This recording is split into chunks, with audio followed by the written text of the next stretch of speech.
महाराज घाट वाले बाबा, कभी जाओ तो अभी भी उनका स्थान है।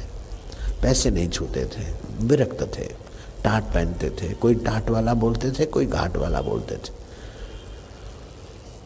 उस महापुरुष को मैंने कई बार आमंत्रण दिया कि अहमदाबाद आश्रम में आपके लिए कुटिया होगी, गुफा होगी, बाउंड्री होगी, बाग बगीचा होगा, आप जब चाहे मिलना तो मिल सकते हैं, नहीं मिलना चाहे तो अपनी मस्ती में रह सकते हैं। ये कई सुविधा, और जैसे भी उनका मेरे पर बड़ा विश्वास था, प्रेम था, और हमारी बहुत निकटता थी, आत्मीयता थी।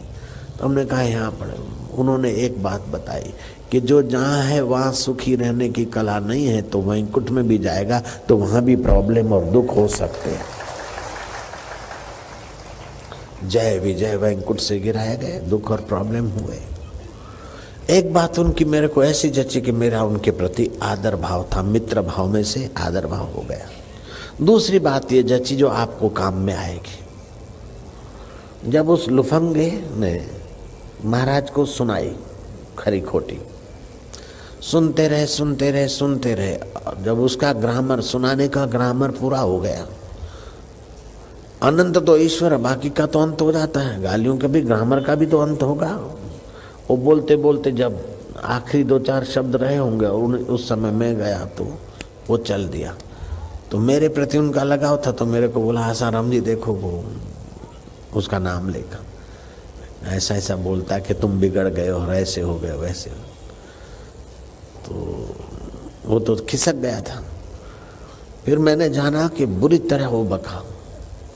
हम जंगल में गए और मैंने पूछा कि कहाँ तो बिरला वाले आपके दर्शन और कृपा की याचना, कहाँ तो जगत गुरु पोस्ट पर पहुँचे हुए संत भी आपकी चरण रज सिर पे चढ़ाते, और कहाँ दो पैसे का ये लुफंगा साधु वेश में आकर आपको इतना सुना गया। उस समय आपके दिल में क्या हुआ? सत्यनिष्ठ पुरुष थे।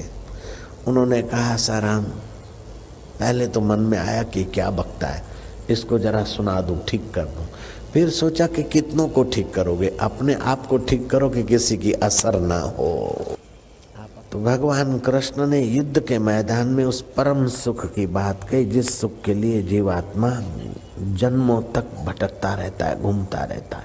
ये मिले तो सुख, ये पाऊं तो सुख, लेकिन मिथ्या वस्तु और मिथ्या शरीर के संयोग से कभी शाश्वत सुख टिकता नहीं है। शरीर पहले नहीं था, बाद में नहीं रहेगा, अभी भी नहीं के तरफ जा रहा है। और वस्तुएं भी पहले नहीं थी, अभी मिली, जो मिली है वो बिछड़ेगी। तो बिछड़ने वाले से शाश्वत सुख मिल नहीं सकता।